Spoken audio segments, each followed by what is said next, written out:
প্রথমবারের মতো মোংলা সমুদ্র বন্দর থেকে পণ্যবাহী ট্রেন চলাচল শুরু হয়েছে। 21শে ফেব্রুয়ারি চালু হয় এ রেল সার্ভিস।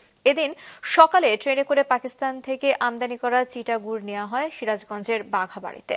মোংলা প্রতিনিধি আমির হোসেন আমর তথ্য এবং ছবিতে desk report.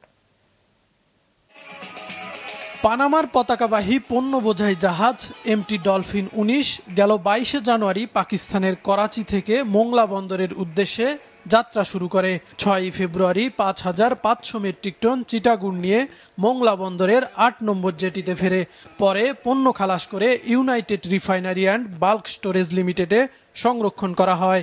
We come from Vietnam and owner is ITC Trading and Transport, also Vietnam, and I'm very happy to be here.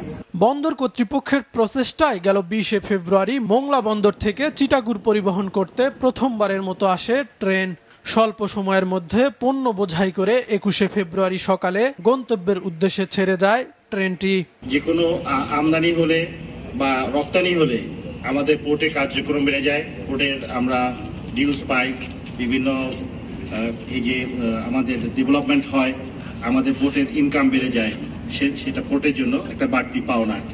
আমরা আশা করব ভবিষ্যতেও এই ধরনের মোলাসেস সহ অন্যান্য আরও দ্রব্যাদি বিদেশ থেকে আমদানি করা হবে এবং মোংলা পোর্টের মাধ্যমে, এবং রপ্তানিও করা হবে মোংলা পোর্টের মাধ্যমে।